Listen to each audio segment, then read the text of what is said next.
कभी उस सन्नाटे को चीरती वो अजीब सी आवाज यदि आपको ये एहसास दे दे कि आप अकेले नहीं बल्कि कोई आपके साथ खड़ा है, तो आप डर को थोड़ा करीब से जानते हैं। सुना रहा हूं आगे की कहानी, सिल्वेस्टर कॉटेज भाग 2। पिछली कहानी में आपने सुना कैसे राम बाबू अपने सेल्स टूर के दौरान केरल के एक छोटे से गांव में पहुंच जाते हैं, जहां उनका सामना एक अजीब सी औरत से होता है जो उन्हें पास के वीरान कॉटेज में ठहर जाने की सलाह भी देती है। उस कॉटेज में रखी कुर्सी पर बैठते ही राम बाबू एक अजीब सी जगह पर पहुंच जाते हैं, जहां कुछ अंग्रेज अफसर उन्हें फांसी देने की तैयारी में लगे थे। तभी वहां उसी औरत को देख राम बाबू उसका हाथ पकड़ लेते हैं, जिसकी वजह से वापस वो इसी दुनिया में आ जाते हैं, पर वो धीरे धीरे मर रहे होते हैं। जब वो पास के चर्च के फादर फर्नांडिस से मिलते हैं तो उन्हें बताते हैं कि वो औरत मर चुकी है और वो लोगों को मारकर उनकी आत्मा अपने कब्जे में कर लेती है। वो ये भी बताते हैं कि यदि राम बाबू की फांसी उस दुनिया में नहीं रुकी तो वो मर जाएंगे और उनको वापस जा अपनी फांसी रोकनी ही होगी। फादर, पर वो आत्मा चाहती क्या है? उस कुर्सी पर बैठते ही मैं अलग दुनिया में कैसे चला गया? और वो कॉटेज, वो औरत, वो एकदम से कैसे गायब हो गए? राम बाबू ने पूछा। मायसन कहा जाता है 1910 के आसपास जब भारत पर ब्रिटिशर्स का राज था, तब मरिया और उसके पति बेन सिल्वेस्टर उसी कॉटेज में रहते थे। पर एक रात बहुत सारे अंग्रेज अफसरों ने उस कॉटेज को बाहर से घेर लिया। आरोप था कि बेन अंग्रेजों के खिलाफ एक मुहिम छेड़ रहा है और उसे फांसी दे दी गई। गांव के कुछ लोगों ने यह खबर अंग्रेजों तक पहुंचाई थी। उस दिन के बाद मरिया को किसी ने भी उस कॉटेज से बाहर आते नहीं देखा। खबर यह भी है कि उसने उसी कुर्सी पर बैठे बैठे ही अपनी जान गंवा दी। पर धीरे धीरे लोग हर पूर्णिमा की रात गायब होने लगे और जब एक व्यक्ति जिंदा वापस आया तो पता लगा वो आज भी अपने पति को ढूंढ रही है, और जब वो नहीं मिलता तो बदला लेने के लिए गांव के लोगों को इस दुनिया से वहां ले जा ठीक वैसे ही फांसी दिलवा देती है जैसे उसके पति को दी गई थी। हर पूर्णिमा की रात सब कुछ वो वैसा ही बना देती है जैसा 100 साल पहले था। पर वो आदमी कौन था जो बचकर आ पाया? राम बाबू ने पूछा। मायसन, इस बात का जवाब मैं बाद में दूंगा। अभी तुम्हारे पास टाइम नहीं है और तुमको तुरंत वापस जाना होगा।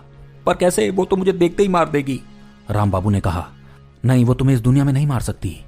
अब मेरी बात ध्यान से सुनो। अगले 12 घंटों तक ही वो टी स्टॉल तुमको दिख पाएगा। उसके बाद उस दुनिया में जाने का रास्ता तुम्हारे लिए बंद हो जाएगा। तुम्हें ठीक उसी समय और वैसे ही उस टी स्टॉल पर जाना होगा, पर इस बार वो तुम्हें कॉटेज नहीं ले जाएगी, बल्कि तुम्हारे साथ कुछ अजीब घटनाएं होंगी। तुम्हें खुद पर काबू रखना होगा और जैसे वो तुम्हारी आंखों में देखे तुम्हें उसे बोलना होगा, तुम्हारा पति बेन कॉटेज के बाहर तुम्हारा इंतजार कर रहा है। वो तुरंत उस ओर बढ़ जाएगी और तुम्हें उसे फॉलो कर कॉटेज में रखी उस कुर्सी पर बैठना होगा। सिर्फ यही एक तरीका है वापस जाने का, फादर फर्नांडिस ने कहा। पर मैं वहां अपनी फांसी कैसे रोकूंगा और वापस कैसे आऊंगा? राम बाबू ने पूछा। फादर फर्नांडिस ने एक छोटा सा क्रॉस राम बाबू के हाथ में देते हुए कुछ कहा।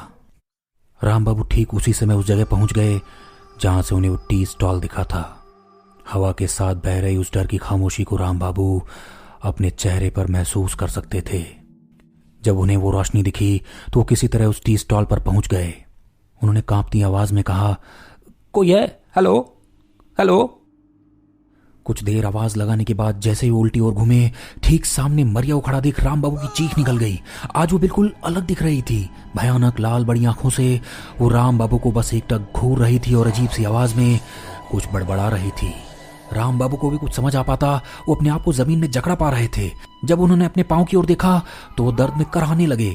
उनके दोनों पांव आधे जमीन में धंस चुके थे। अभी वो संभल पाते, कई सारे चमगादड़ उनकी ओर बढ़ उनके शरीर से लिपट गए। राम बाबू अपने आप को मौत के बेहद करीब पा रहे थे। किसी तरह उन्होंने बोला, मैं तुम्हारे पति बेन के कहने पर यहाँ आया हूँ। वो तुम्हारा कॉटेज के बाहर इंतजार कर रहा है। इतना कहते ही सब कुछ बदल गया। उनके पांव ना तो अब जमीन में थे और ना ही वो चमगादड़ दिख रहे थे। मरिया तुरंत कॉटेज की ओर बढ़ गई। राम बाबू भी उसका पीछा करते कॉटेज तक पहुंच गए। मरिया भी चारों ओर देख ही रही थी कि राम बाबू बिना समय गंवाए उस कुर्सी पर जा बैठे। कुर्सी पर बैठते सब कुछ अंधेरे में खो गया और जब राम बाबू की आंख खुली तो उन्होंने अपने आप को एक पोल से बंधा पाया, जिसके ठीक सामने एक ऊंची सी जगह पर फांसी का फंदा दिख रहा था। उनके शरीर पर भी कई सारे चोट के निशान थे, मानो उनको टॉर्चर किया गया हो। किसी तरह जब उन्होंने अपना सर उठाया तो देखा उनकी दाईं ओर मरिया खड़ी है। टाइम हो गया है, इसे फांसी दे दो। एक अंग्रेज अफसर ने राम बाबू की ओर देखते हुए कहा। दो अफसर राम बाबू की ओर बढ़ गए और उन्हें पोल से खींचते हुए उस चबूतरे की ओर ले जाने लगे जहां फांसी का फंदा था। उन्होंने अभी एक काला कपड़ा राम बाबू के चेहरे पर डाला ही था कि वो चिल्लाने लगे, मेरी एक आखिरी इच्छा है, प्लीज इसे पूरा करो। जब वहां खड़े अफसर ने पूछा, क्या चाहते हो? मैं वो जो औरत है उससे मिलना चाहता हूँ, उससे आखिरी बार बात करना चाहता हूँ। अचानक राम के चेहरे से कपड़ा हटा दिया गया और वो अभी कुछ बोल पाते उन्हें एक आवाज आई, मरोगे, तुम सब मरोगे, मैं किसी को नहीं छोड़ूंगी। ये आवाज तो मरिया की थी। राम ने तुरंत अपनी मुट्ठी खोल उसने बंद क्रॉस से मरिया का हाथ पकड़ लिया। कुछ पल बाद जब राम की आंख खुली तो उन्होंने अपने आप को उसी खेत में पाया। ना तो अब मरिया दिख रही थी, ना वो अफसर और ना ही वो जेल। चारों तरफ सिर्फ हरियाली थी और उनका वो हाथ जो काला पड़ गया था वो अब ठीक हो चुका था। राम तुरंत फादर फर्नांडिस से मिलने पहुंच गए। चर्च पहुंचते ही राम ने खड़े वहां एक फादर से पूछा, मुझे फादर फर्नांडिस से मिलना है। सामने खड़े फादर ने राम की हालत देख राम से पूछा, माय सन तुम ठीक तो हो?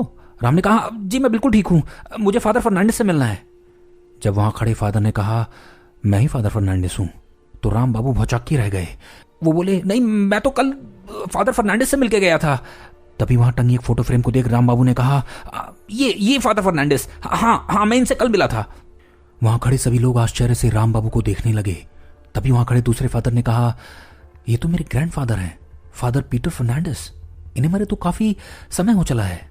नहीं मैं इनसे कल ही मिला था, इन्होंने मुझे वो क्रॉस भी दिया था और कहा था अगर मैंने इसे अपने हाथों में रख उस औरत का हाथ पकड़ लिया तो मैं वापस आ जाऊंगा और मैं बच जाऊंगा, और मैं बच भी गया।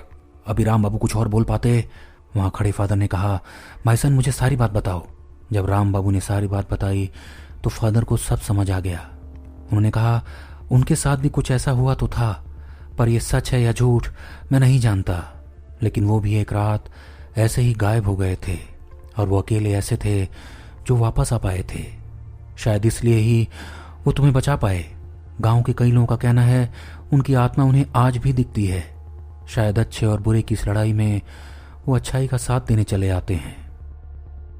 कहा जाता है आज भी पूर्णिमा की हर रात मरिया लोगों को उस पार ले जाने आती है और अगले दिन लोगों की लाशें उसी खेत में मिलती हैं। मित्रों, यदि ये कहानी आपको पसंद आई तो इसे लाइक और शेयर जरूर करें।